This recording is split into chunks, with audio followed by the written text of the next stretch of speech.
Welcome to the Security by Default podcast. I'm Joseph Carson, host of the show. In each episode, we make cybersecurity simple with amazing guests who share real-world experiences and insights. So let's get security by default.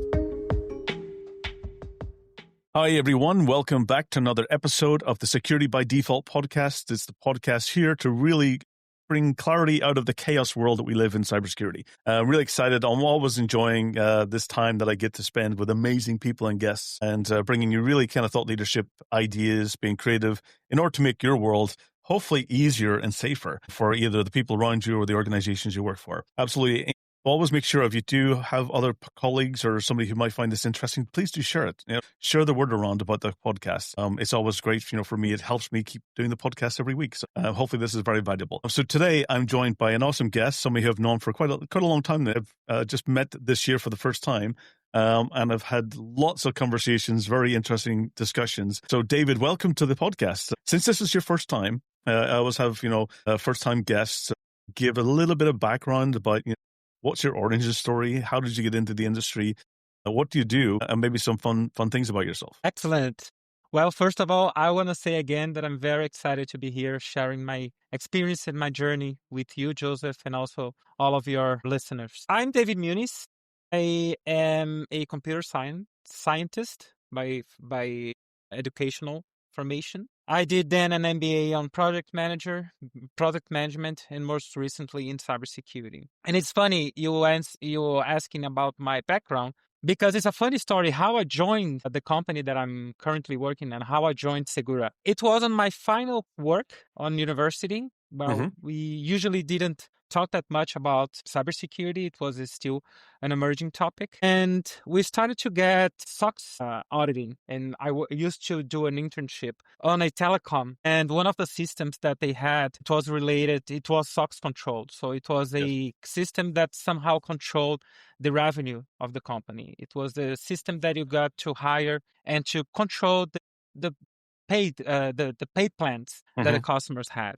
So this work was subject to SOX 404, and we saw at the moment many cases of fraud. So we didn't have GSM we were migrating to GSM at that time, but we had lots of problems with fraud. And I must tell you, Joseph, I'm not a really good programmer. I'm not a coder. I like management and I like risk, and I like this kind of conversation, this kind of this side, let's say, of computing. So I didn't know how to write my final work, and I said, "Wow, I like this topic. I like fraud, and I like detecting and responding to fraud." The investigation side of things. Investigation side of things. Forensics. Look, totally.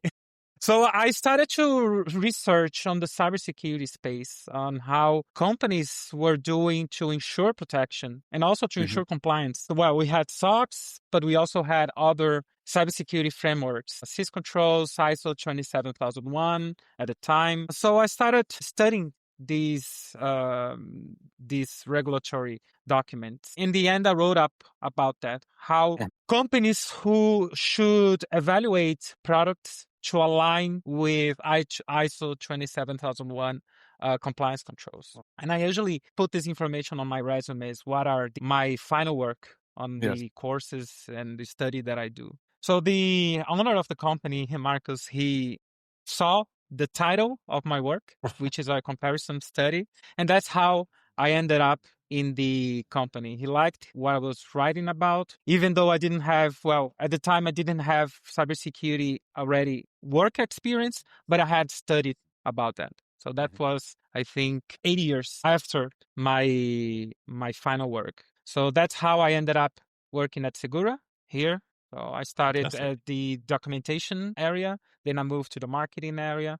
We established the analyst relations pillar at Segura to have to foster relationship with market analysts. And most recently, I have joined the customer success area, which also deals with another kind of relationship, but instead of marketing analyst, how the company is going to foster relationships with clients. which in my Fantastic. point of view are the ones who are bringing a revenue to the company, are the ones who we should care, well, also about the American dynamics, but we should care about in the organization, in any organization. Absolutely. I just want to kind of come back on an important point that you mentioned that I think is crucial for the audience. And we see it all the time. I see it in social media, is that I see a lot of times that you can't be in cybersecurity if you don't know how to program. And I always think that is the, it's, that might have been the case maybe 20, 30 years ago. That might have been, when cybersecurity, because even before it was more just engineering and just kind of coding and bringing things together. So that might have been, that's might have been an historical fact. But I think it's so important today is that, security is no longer in IT. It's a business problem. And therefore, we always need to look at it across the silos, is that, it's no longer an IT problem. It's a HR problem. It's a finance problem. It's a sales problem. It's a marketing problem. It's a business problem. And It's a board therefore, problem. we need diversity. We need people from different experience. And I remember I used to hire a lot, quite a number of years ago. I had hired something like over 100 people at some point in one of the organizations I work for. And for me, I got really frustrated where HR and were, filtering out all the people that didn't have certifications. We're filtering out, lots of work. They had some weird requirements of looking at resumes. And I got so upset. I said, just send me everything. I don't care if the person has a certification, is a programmer or not. I don't care. Just send it. I wanted diversity. I wanted more visibility. And it meant for me that I had one requirement. If that person was passionate enough to learn, if they wanted to learn and they had a good approach and a good, motivation, they were excited, then I didn't care, how many certifications they had. If they had none and they just had a passion for learning, and I had people in the team who could train and teach, that person, I was always willing to give the opportunity. And I think that's always key, is that if you see somebody who has a unique set of skills that, isn't traditional, but they have value they can add, we should always look for that opportunity. And that's what's going to evolve cybersecurity into much more a people-focused business rather than a technology-focused business, which it has been for way too long. So it's really great to hear kind of your story, kind of how you came into Segura, because I think that's fantastic. And it shows you some companies which are more modernized look at how they do their talent, searches and how they get people into an organization, which is really about looking for that diversity. So I think one of the most important topics I've always looked at is how to make sure, one is you get happy customers. Is how do you get success? And I've had a good friend of mine on before. We had an episode a while back was with George Comedy. And we talked about how important it is to get brand right, how important it is to focus on solving problems. So I think, and this is one of the most vital areas, is that it's not a tech problem. We have to make sure we're actually, really solving problems that is valuable and saves time and has a return on investment. Tell me, what's your criteria? How do you measure customer success? How do you look at it? What's some of your techniques and strategies that you can share with the audience? What's your typical approach around customer success? What makes a happy customer? Well, I think, Joseph, we need to clarify first what customer success is. Mm-hmm. And what is the difference between customer success and customer support, which many people can sometimes confuse that. When we're talking about, well, I think we can imagine the difference between them into the short term and the long term. When we're talking about customer support, you're addressing the short term. You're addressing the problem that the customer is having, some issues that they're having, or some problems that they're having by using your solution. You solve that, and the customer can continue their activities. When we're talking on customer success, I think the first thing is success to who? Let's define who is the success. So we're talking about the customer success. So what the customer understand as having success by using your product. So your job is to understand what are these success aspects, what does the customer consider as success, and help them how to achieve this success. I think that's the role of the customer success. And you should agree with me that this is a long-term objective or long-term work. let's say. You have to understand, and sometimes the customer doesn't know what is success for them. So you need to go there and you need to ask questions to the customer so you can understand why did it implement your tool? Why did they deploy your tool? Sometimes it's just a compliance issue. Sometimes, like I told you, they just need to check SOX 404, or they just need to check ISO 27001, and that's fine. But you need to make them understand how they are going to measure that. What are the KPIs that they're going to use to measure this success, even if it's just compliance? Or have them understand that there are other business objectives that they need to fulfill. As you said, cybersecurity before, it was just people from infrastructure that were just moving into the cybersecurity space. But nowadays, cybersecurity is in the business. It's in the core business.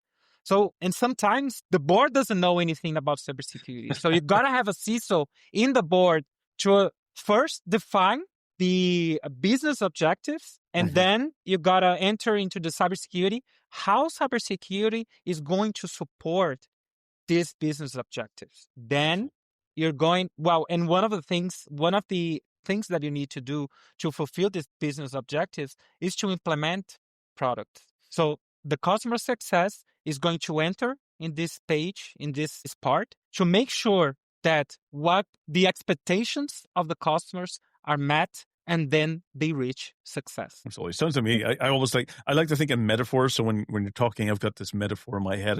It's almost like it's like a road trip. I love a good road trip. It's a process. And you're in the car, and the car is is the solution. But along the way, you might have some hiccups. You might you need to change the oil.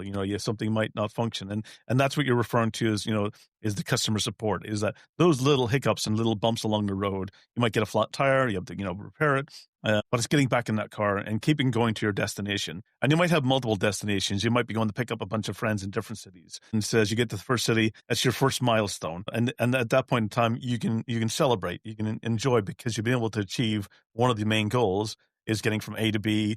You've gone on the journey. It might have been from some products, you might be really happy. This has been a great, journey. It did everything I wanted to do. I enjoyed along the way. Or it could be a horrible experience. You could have had all tires fall off the car, and you might be stuck on the side of the road. You might never get to your destination. So I think it's really important is that the two things go hand in hand. Is that customer support is really about making sure that the vehicle keeps going, and customer success is making sure that you're focusing getting to your destination and going, and also having the celebrations when you get there as well. It's important to go back and look about how was the journey? Was it good? What could have been better along the way? So reflections are also important as well. Totally. And I think that's, is thinking about those two distinctions, but they are very closely related. Sometimes they do interchange along the way. So do you have some examples that of, let's say, poor customer success? What would a poor customer success look like versus really, good best practice customer success? What would be the difference between those? Joseph, customer success, analyst relations, all of those activities should be based on the trust. That's how relationships are based on. Here at Segura, we have what we call a customer-centric approach. And that means that we guide the customer throughout their whole journey. So from the product development, through the deployment, through the experience that they have in using the tool, through customer support. And what makes a customer success work different, what makes best in class, and what makes best practice, what makes it a best practice for customer success is how you're going to foster the trust in the client. How you are going to become a trusted partner for the customer. They are going to see that, and they see much more than just business transactions. We're talking about human transactions. And that's how we have to build the trust. Because when you trust, take it back with ourselves. When we trust someone, or when we trust an organization, and when we trust a product, we are much more willing to be faithful, to buy more from the vendor, or buy more from this company. So we're willing to make more business with this company, because we see that as a two-way communication flow, or two-way. We trust the customer and we trust the business, but also the business delivers value to us. So I I think think what is going to say if we are doing a good customer, and that is going to reflect on recurring revenue, is going to reflect on renewals, is going to reflect on upselling, is going to reflect on everything. Absolutely. I always look at, my recent experiences, and I think you're absolutely right. And even being in Estonia, I know in Estonia they have a very, very important level of trust. Is you have to earn trust. Trust is not just assumed. You have to earn it. Mm-hmm. You have to verify it. And to your point, it's a setting a very consistent level of expectations. No, built based on that trust relationship you're creating.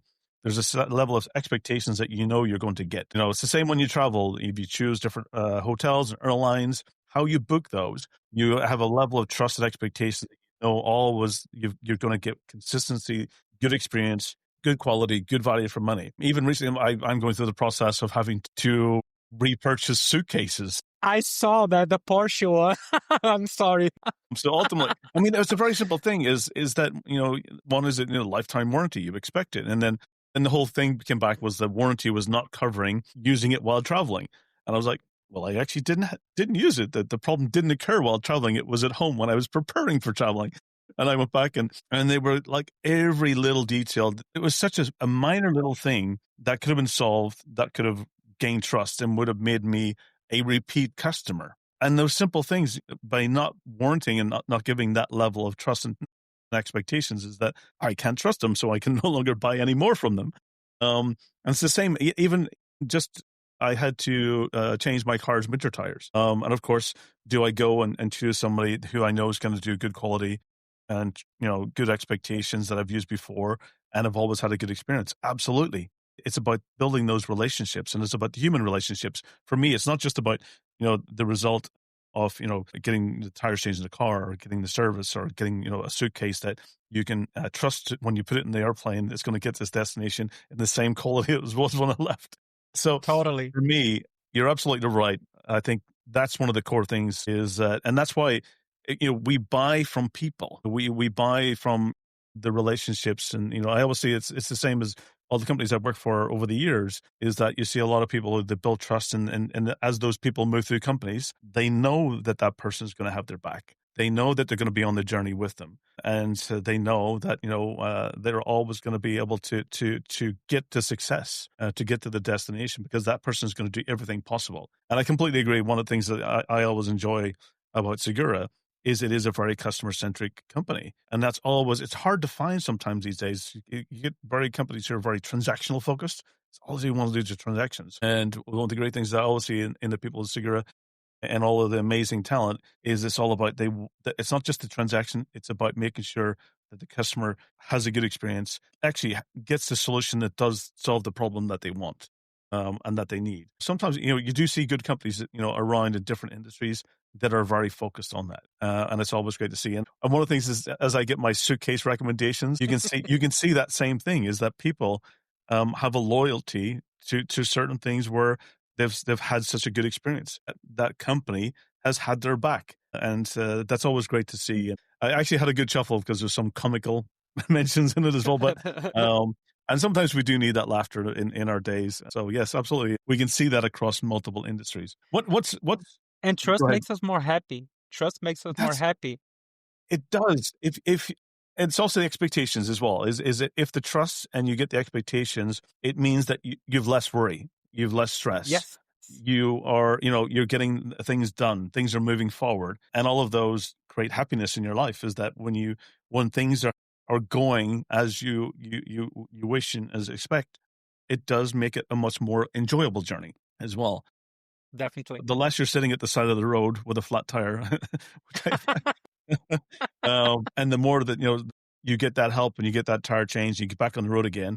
The shorter that turnaround, absolutely, that creates happiness, because you're always on the destination. Yeah, look at the travel aspect, all the layers that are involved in that. When you get into an airplane, you trust the manufacturer of the airplane, that they built it correctly and they're going to function correctly. You trust the airline because you trust that they are going to take you to your destination at the right time. So you have a network of trust involved in a single plane trip. Yep. And that experience is also going to tell you whether you're going to go back to that airline, whether you're going to advocate in favor of this airline. Promote it and Promote recommend it. it, because that's, Yes. I think, one of the biggest areas is when you're looking for advice, you've got a trusted network, and those trusted advisors will give you their honest and good recommendations. I was laughing as you mentioned about travel, because that's one thing when I'm traveling, I'm always I look at the fine details. For me, it's all about how much time am I spending? How much time am I wasting in the layovers? I look at what airplane model it is in order to see, is it something that I want to be on or something I don't want to be on?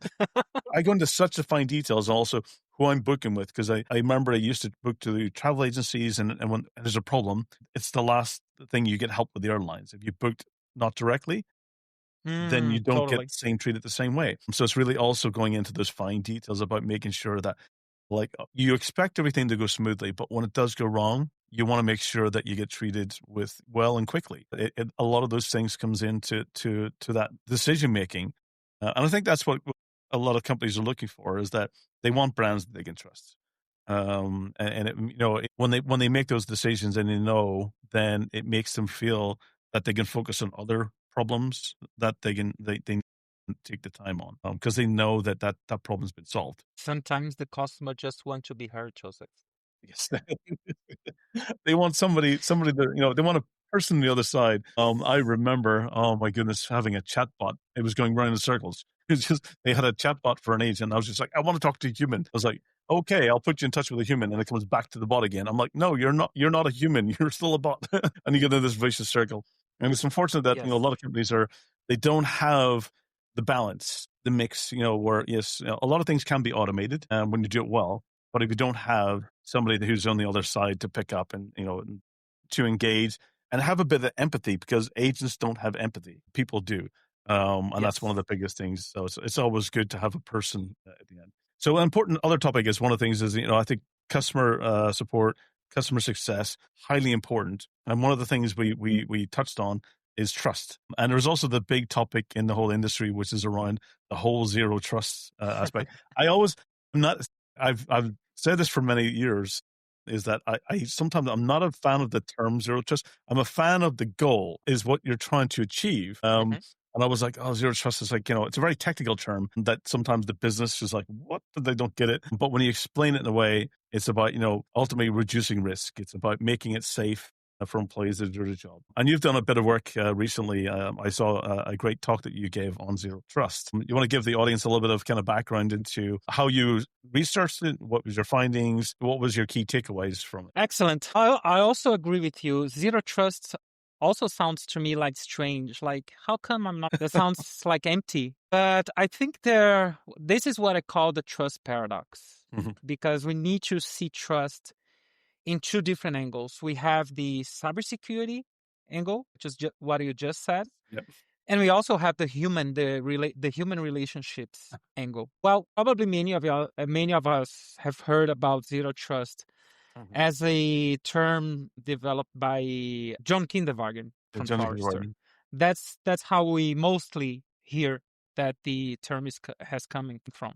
But what John Kinderwagen did was just transform a concept that already existed into a business language. Yes. So in 1994, there was this student called Stephen Paul Marsh that he developed a beautiful PhD thesis called Formalizing Trust as a Computational Concept. And Stephen talks about this in his thesis. He tells that trust is not a binary concept. It's not a yes or no. It is contextual. Yes. So it depends on one situation can be valid in one context and not in another.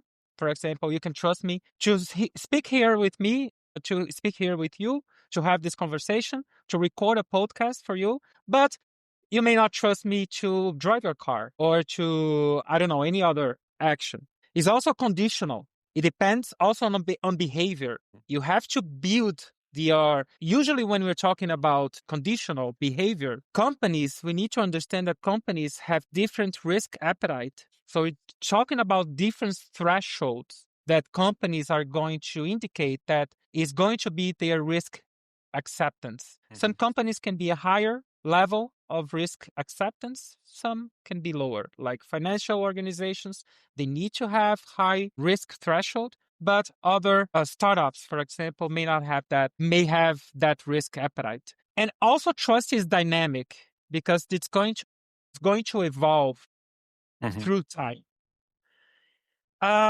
But zero trust doesn't mean zero trust, as we all know. Somehow you need to have trust in the user, even though you're going to build this trust. So you gotta have some level of trust to allow them to do their actions, which means is that the behavior of the user is going to be constantly assessed. So you can replace that risk threshold, or you can evaluate if the user has transpassed that risk threshold. So somehow it's not that you don't have trust. You don't have implicit trust. You don't assume trust. You have to manage the trust in the user. That's what it becomes a risk score, a dynamic risk scoring. So to your point, you've got a risk appetite. How much risk am I willing to accept? I've got a dynamic risk scoring is how much controls, and you start with zero. You have to build the risk scoring from nothing. I've never seen this request before. I've never seen this credential been used before. It's coming from a place where I don't know if I have employees there. It's accessing an application which might contain sensitive information. They might be coming with, without multi-factor authentication or, with a really old password. So you've got all these kind of risk controls. And some of them, I will say that some of them can be interactive.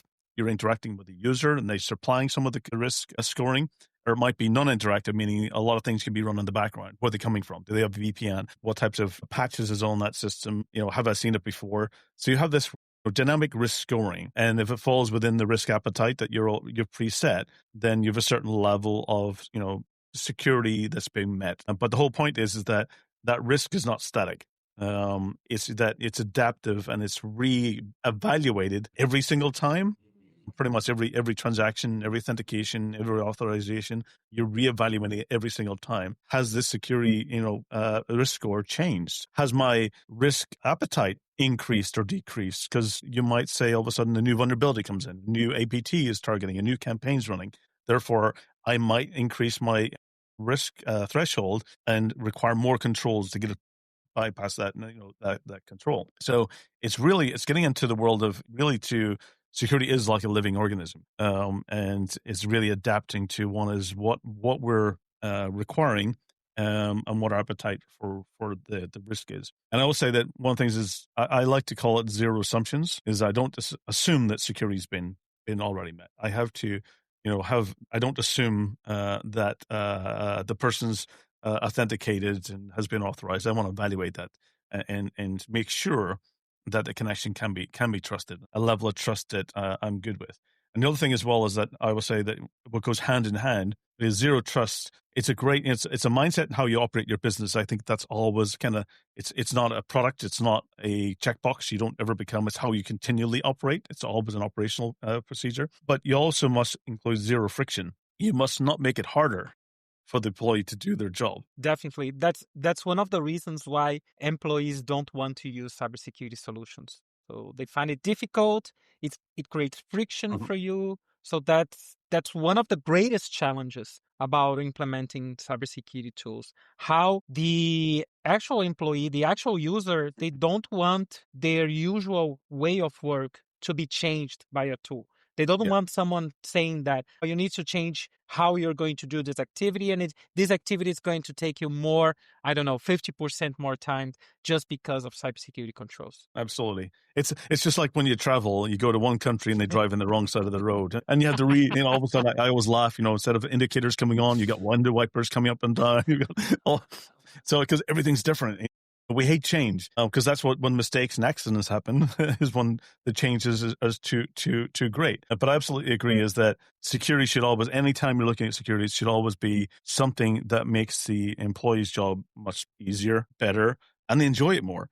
I think and secure at the same time. It's always kind of like but with that, you want to have to find a balance as well. I think one of the things I like, you can mention one of the things, I've always heard ever since the first day with Segura is how the users love the product. And I think Segura was one of the only vendors to get the double circle in the Forrester Wave. Is that correct? So you want to give, Yes. like, how does The only Segura one. achieve that? How does Segura keep, how does it focus, being a customer focused company, but how does it, how do you maintain that love of the company and product? We hear the customer. We make the customer feel that they are being heard. Today, we're talking a lot about AI, about technology, about how technology is evolving, how the digital work is evolving. And I really want to bring here a reflection on how the digital work, the digital world is affecting the way that we build relationships. Take social media. For me, likes and comments are superficial. And to build trust, it's a loop. It's an infinite loop. And I think in a world where we are flooded by information, connections, stimulus, we are being constantly stimulated. It's how we go back to the human touch. Like you said before, I want to talk to a human. I want to talk to a human. I don't want to talk to a machine. Even though we see that in some countries.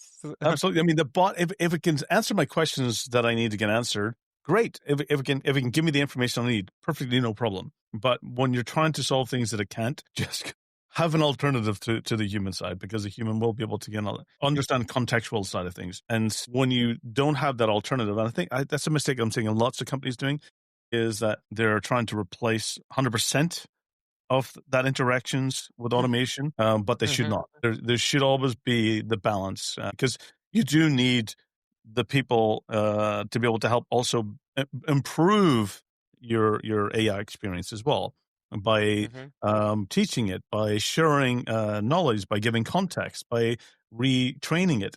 And too many companies are they're losing that future engagement and knowledge by moving too much to automation. And it's always important to find that balance. Definitely. Well, we talked about the zero trust aspect, and I want to make this association with this paradox now with the human aspect. And we talked about how instant things are now. Like, you do that, you order everything online, everything comes, everything is but building trust and building relationships is a process that takes time. Unfortunately, or not. In 2 days, we're not best friends. It's not like that. In 2 days, you're not married to someone, let's say. The process takes time. It says it's going to be lots of oxytocin that is one of the hormones that are going to be released when trust is built. But everything is going to start with a signal, with a first impression. And after that, you're going to build the trust. You're going to have consistency. You're going to have signals like the ones we saw in the human behavior, even though they are they are different. They are different perspectives, but in some way they are aligned, because human connections are also based over signals. The signals that you do with someone, telling the truth, looking in the eyes, giving autonomy. All the sensors. Yes, giving autonomy to the person, sharing information, giving people distraction, making them free to choose what they are best in, to give more focus on the areas that they are good in. So those are the signals that we have here as humans to build trust. That is how our trust is going to be evolved, and that's how the roots are going to go deeper. And whenever a thunderstorm may come, the relationship and the trust won't be affected. So, a question for you. I mean, how do you stay up to date? What resources do you use? Do you read books, listen to podcasts? Do you go to webinars? What's your primary source of knowledge? How do you stay up to date these days? As there's so much information out there, what's your primary? Well, I must tell you that I'm not really I have Netflix, but I don't watch that much. I love watching documentaries. Okay. I love watching movies that are based on real story. I like to associate somehow what I'm watching to the truth or a takeaway that I can get from that.